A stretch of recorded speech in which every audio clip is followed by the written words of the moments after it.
बोलायचं ते विचार करून बोलायचं. कमी बोलणं, परंतु ते विचाराचं बोलणं, अतिशय चांगलं बोलणं. आणि या सगळ्या त्यांच्या स्वभावामुळे समाजातील चांगल्या सगळ्या मंडळीबरोबर त्यांचा स्नेहसंबंध वाढतच गेला.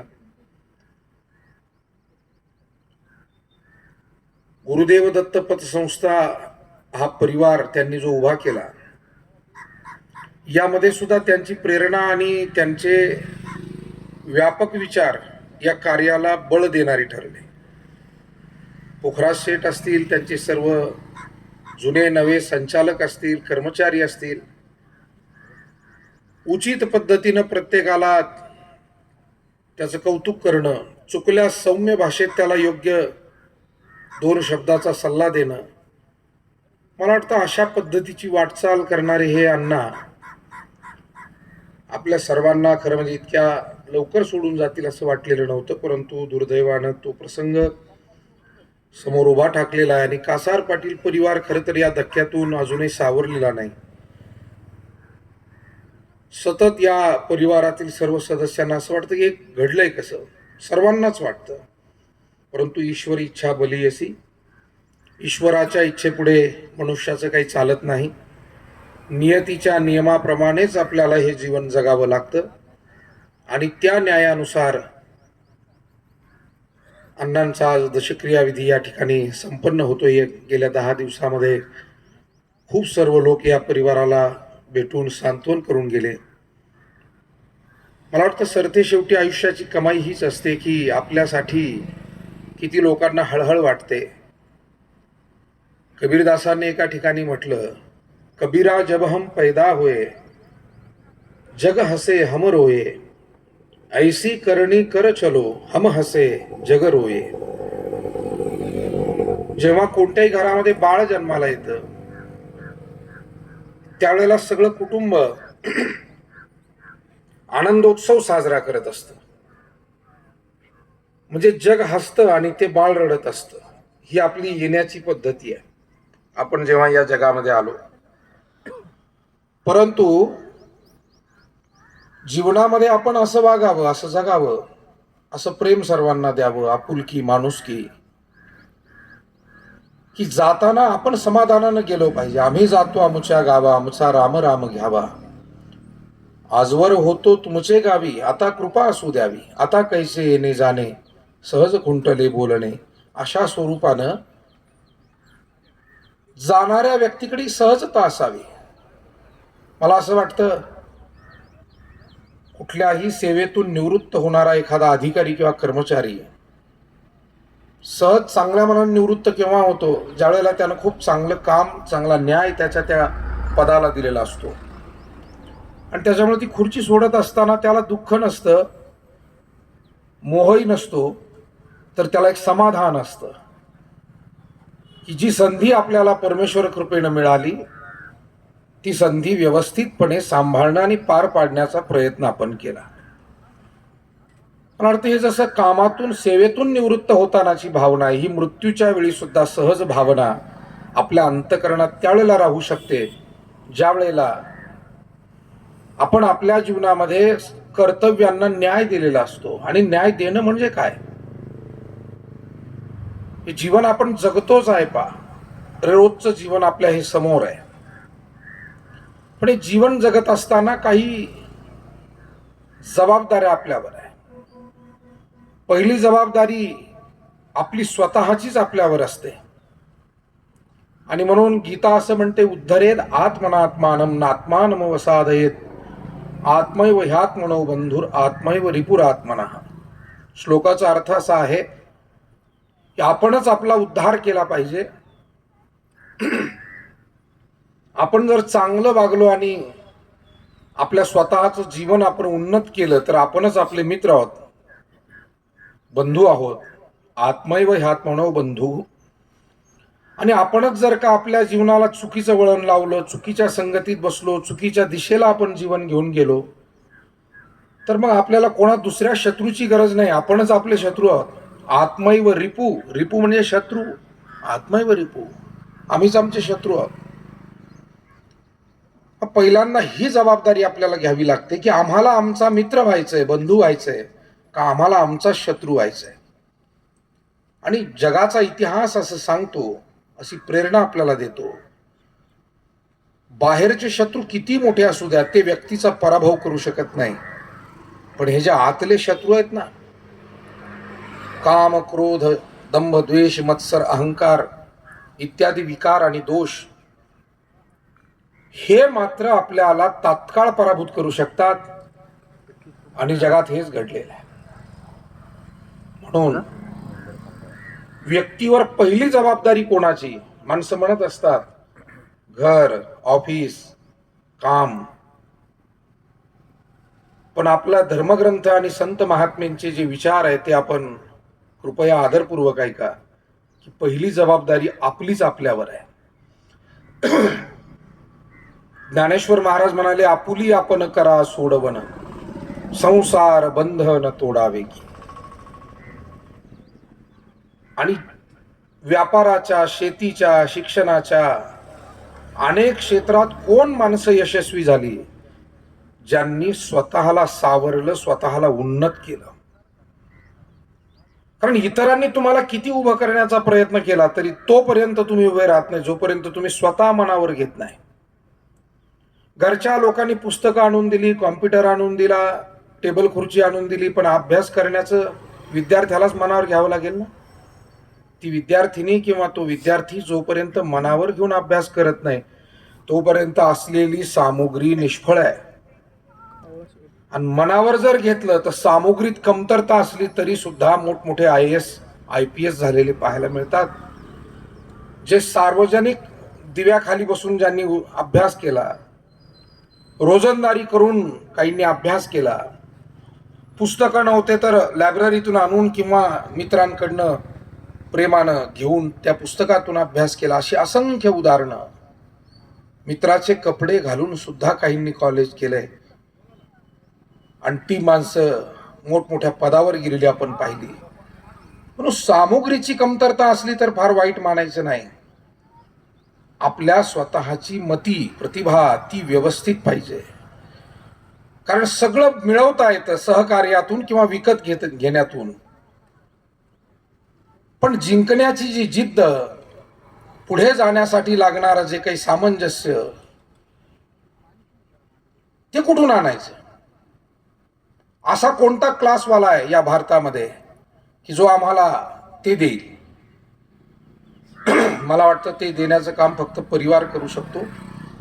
मुलांना चांगली ध्येय सतत सांगणं, चांगले विचार देणं, चांगल्या वातावरणात त्यांना ठेवणं. आणि म्हणून आपल्याला पहिली जबाबदारी घेणं.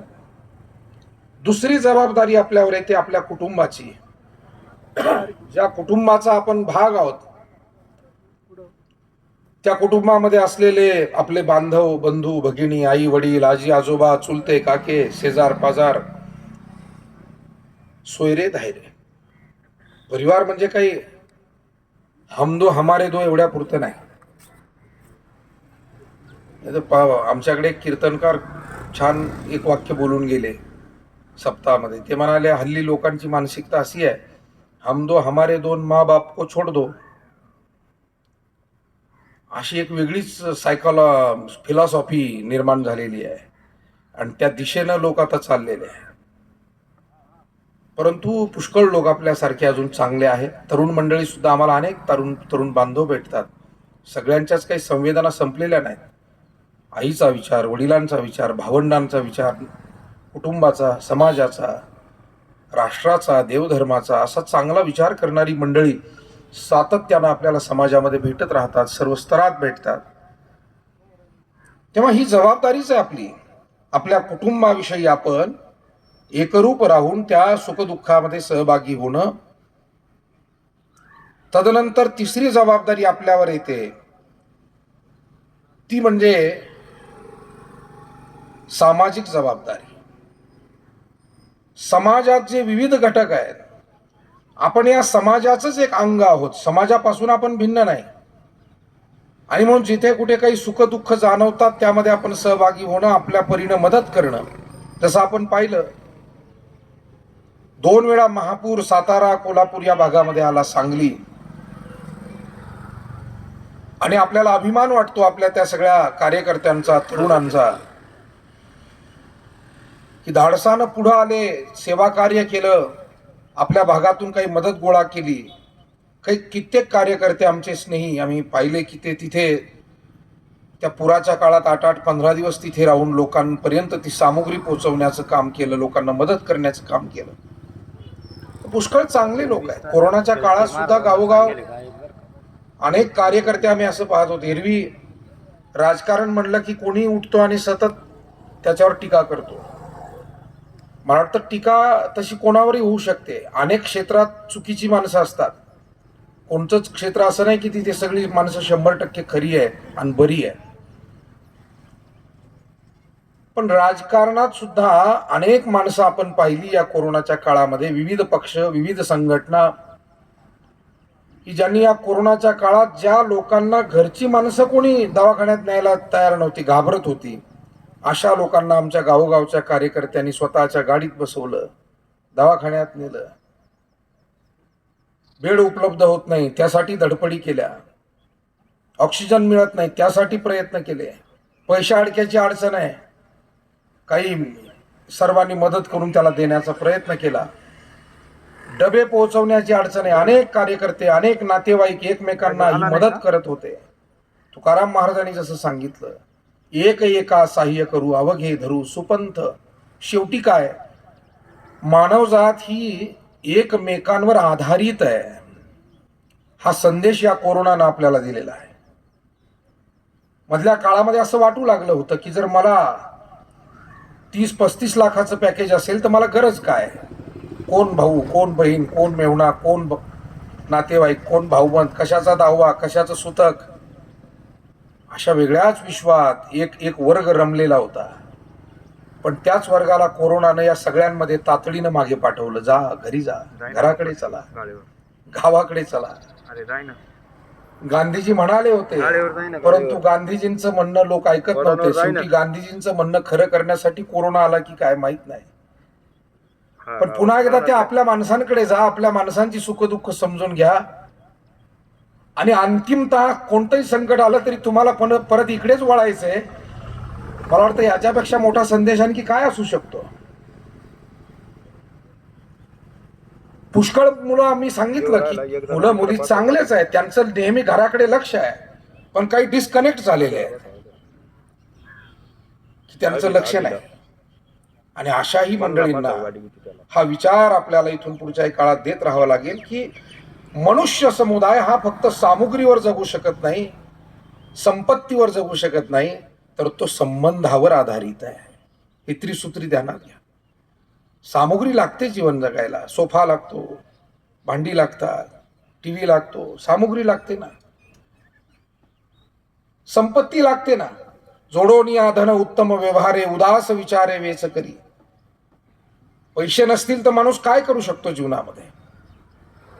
पण फक्त सामुग्री आणि संपत्तीवर जीवन चालत नाही, हे वेळोवेळी सिद्ध झालंय आणि या काळात ते प्रकर्षानं पुढे आलंय. म्हणून संबंध महत्वाचे आहेत. नात्यातले संबंध, मैत्रीतले संबंध, व्यवसायातून, अध्यात्मातून, वेगवेगळ्या माध्यमातून निर्माण होणारे स्नेहसंबंध जपणं. आणि संबंध कशासाठी असतात तर एकमेकांना आधार देणं, सहाय्य करणं यासाठी असतात. भगवान श्रीकृष्ण आणि सुदाम्याचा सुद्धा असाच संबंध आला होता गुरुकुलामध्ये राहताना. नातं गोतं जवळचं होतं असं नाहीये. सुदामा हा एका गरीब ब्राह्मण कुळातला गरीब मुलगा आहे. श्रीकृष्ण हा मुळात राजवंशातला आहे.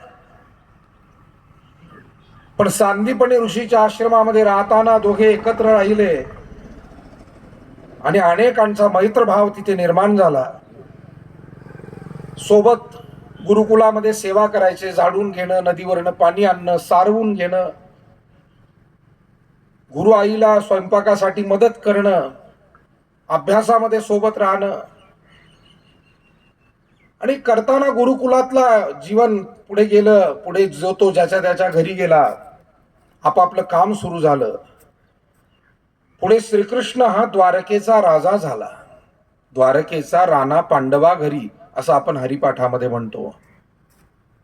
आणि द्वारकेचा राजा झालेला हा श्रीकृष्ण, त्याला सतत वाटायचं की आपल्या मित्रानं कधीतरी आपल्याकडे यावं, भेटावं, काय चाललं असेल त्याचं. आणि इकडे सुदामदेव सुद्धा अत्यंत गरिबीत जगत असताना शेवटी त्यांच्या पत्नीने आग्रह केला, म्हणजे आपण जा आणि तुमच्या बालमित्राला भेटून या. सुदामदेव म्हणाले, अगं माझा मित्र खूप चांगला आहे, मी गेल्यावर तुम्हाला मदत करणार नाही असं होणार नाही, पण आपल्या गरिबीत आपल्या अडचणीत आपण का संकट दुसऱ्यावर आपलं घालायचं. मला वाटतं ही मोठ्या मनाची माणसं असतात की सांगणाऱ्याला संकोच वाटावा आपली समस्या कशी सांगावी, पण समस्या सोडवणाऱ्याला मात्र त्यात आनंद वाटावा की नाही, मी माझ्या मित्राची समस्या सोडवण्यासाठी मदत करू शकलो. हे खरे संबंध असतात, ही मैत्री आहे, हे नातं आहे. सुदामदेव पत्नीच्या आग्रहामुळे भेटायला आले. कथा आपल्याला माहिती आहे. काहीतरी आता भेट म्हणून नेलं पाहिजे. आजही आपण पाहुण्या रावळ्यांकडे जाताना रिकाम्या हाताने जात नाही. अजूनही आमच्या महिला भगिनी कोणाही पाहुण्याकडे जायचं काहीतरी मुठभर घेऊन जातील. अजूनही जुनी माणसं आमचे धोतर फेट्यावाले निदान बिस्किटचा एक पुडा तरी कोपरीच्या खिशात, बंडीच्या खिशात घेऊन जातील. फक्त रिकाम्या हाताने माणूस तेव्हाच जातो ज्यावेळेला तो खूप मोठा होतो. माझं म्हणणं चुकीचं असेल तर जरा चिंतन करा याच्यावर.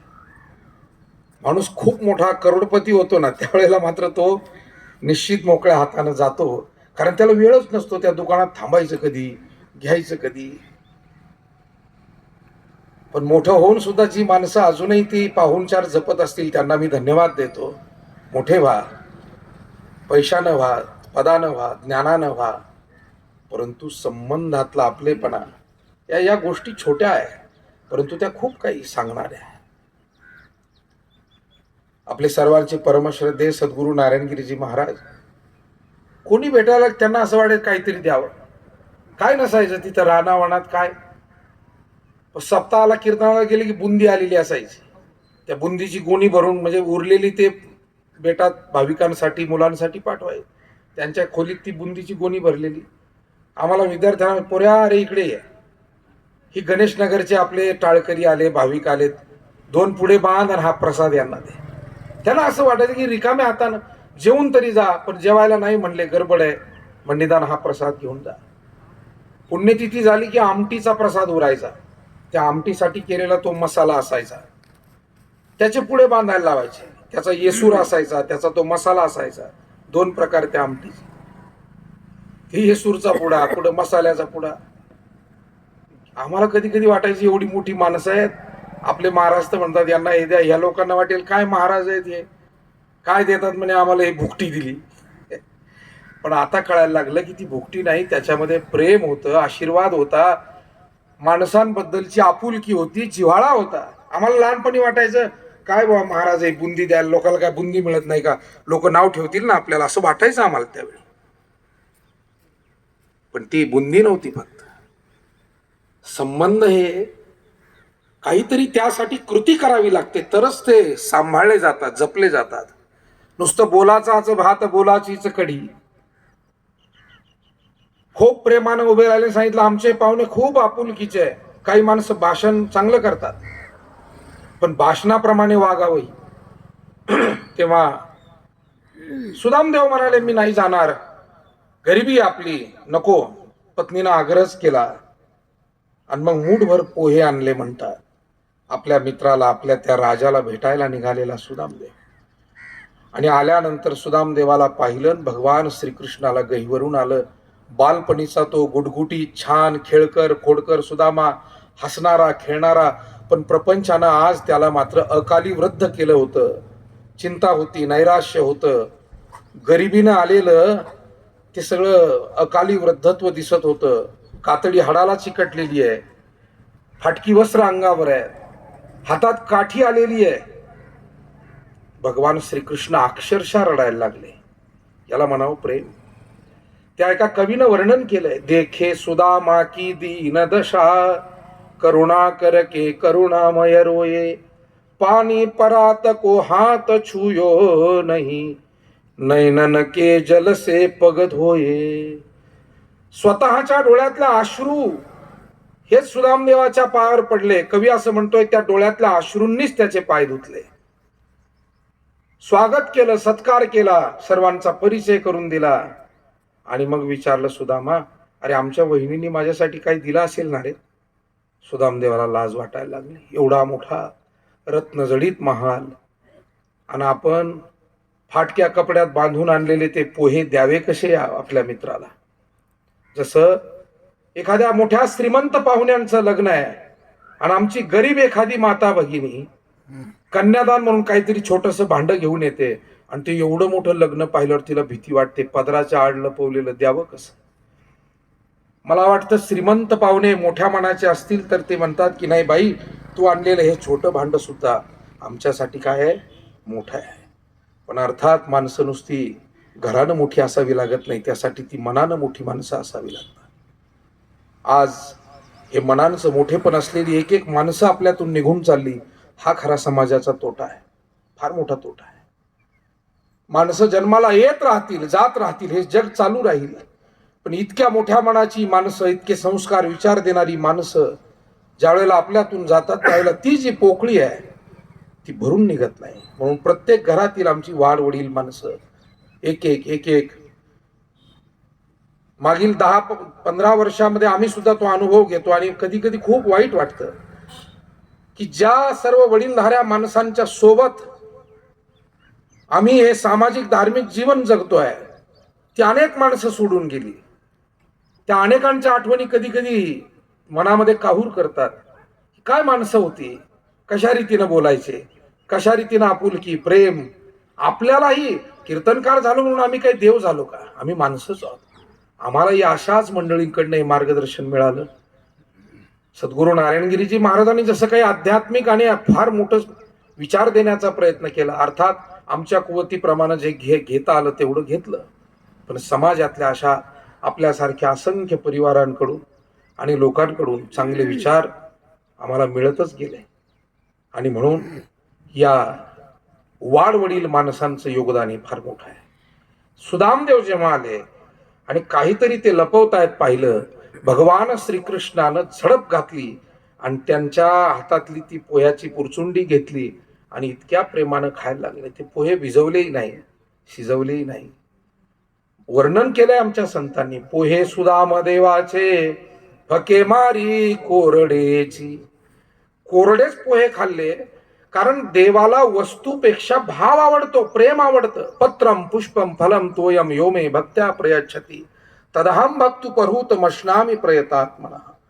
मग निस्सिम भाव उल्हासे मजार पावयाचे निमिसे. फळ एक आवडे तैसे भलतयाचे हो. भक्तू माझी आकडे दावी आणि मी दोन्ही हात ओढवी. तीत देठून फेडिता सेवी आदरेसी. भक्त जे काही मला देतो ते साधक असेना, पान फूल पाणी फळ मी प्रेमानं घेतो, स्वीकारतो, खातो. अश्नामी म्हणजे मी खातो असं देव म्हणतात. सुदामदेवाचे पोहे खाल्ले. वर्णन असं केलंय की मुष्टीभर पोयासाठी गाव सुवर्णाचा दिलागा. मी कथा आपल्याला का सांगितली, मला कल्पना आहे की माझ्या समोर बसलेली आपण सर्व मंडळी अनेक क्षेत्रात आपण आपलं कार्य सिद्ध केलेलं आहे. आपण विद्वज्जन आहात, महान आहात. मी कथा एवढ्यासाठी सांगितली, आपल्याला ती माहितीच आहे, पण संबंध कसे जपावे, संबंधात एकमेकाला उपयोगाला कसं यावं, हे आम्हाला महाभारत शिकवतंय, कृष्ण कथा शिकवते, रामकथा शिकवते, संत चरित्र आम्हाला हे शिकवतंय. आणि म्हणून माणसं आपल्यातून निघून गेल्यानंतर आपल्याला माणसांची किंमत वाटतेच, पण असतानाही त्यांची किंमत वाटतच राहावी. आपण प्रेम द्यावं, आदर द्यावा, आपुलकी द्यावी. मला या कासार पाटील परिवाराला धन्यवाद द्यायचे. या परिवारात तो संस्कार आहे, कालही होता, आजही आहे, तो उद्याही राहील. कारण ही सगळी मंडळी अध्यात्म विचार, सामाजिक चांगला विचार घेऊन जगणारी मंडळी आहेत. आणि त्याच्यामुळे या परिवाराचा नेहमीच एकोपा आम्हाला पाहायला मिळाला. वेळोवेळी सुखदुःखामध्ये सगळी मंडळी एकत्र राहिली. अण्णांचं मार्गदर्शन सर्वांना मिळत गेलं. मी आता अधिक लांबवणार नाही, 8:45 वाजले. काही मान्यवर सुद्धा 2 शब्द या ठिकाणी बोलतील. आणि दहाव्याचं प्रवचन असलं तरी आपण सगळे बसलात. खरं म्हणजे 10वा होऊन गेलेला आहे. एरवी कावळ्याच्या इशाऱ्यावर चालणारं हे प्रवचन आहे आणि त्याच्यामुळे आमच्या सारख्यांनी काय फारसं कधी ही प्रवचन केलेली नाही. पण आम्हाला असं काहीतरी चार शब्द आपुलकीचे बोलायचे असतात आणि ते मध्येच जर डिस्कनेक्ट झालं तर असं वाटतं नको. पण आपण इतक्या प्रेमानं थांबलात, बसलात, अण्णांनाही श्रद्धांजली आपण सर्वांनी अर्पण केली. आपल्या सर्वांनाही मी धन्यवाद देतो. आमचे सर्व कासार कुटुंबीय यांना या दुःखातून सावरण्याची शक्ती परमात्म्यानं द्यावी आणि या समयी जमलेली जी सर्व मंडळी आहे त्या सर्वांच्या वतीनं पांडुरंगाच्या चरणी, सद्गुरूंच्या चरणी प्रार्थना करतो की आदरणीय कैलासवासी भाऊराव अण्णा मुरलीधर पाटील कासार यांना सद्गती लाभावी. त्यांचे आशीर्वाद या परिवाराच्या पाठीशी सदैव राहावेत आणि या परिवारातल्या सर्व मुलामुलींनी सदैव अण्णांचा स्वभाव, अण्णांचं कार्य, अण्णांचे विचार समोर ठेवून आपण आपलं जीवन जगण्याचा प्रयत्न करावा. एवढीच या निमित्तानं श्रद्धांजली अर्पण करतो. या निमित्तानं जमलेले आपण सर्व मान्यवर आपणा सर्वांनाही धन्यवाद व्यक्त करतो आणि माझी सेवा या ठिकाणी आटोपती घेतो. पुंडलिक वरदा हरी विठ्ठल श्री ज्ञानदेव तुकाराम पंढरीनाथ भगवान की जय. माऊली ज्ञानेश्वर महाराज की जय. जगद्गुरु तुकाराम महाराज की जय. सद्गुरु गंगागिरी महाराज की जय. सद्गुरु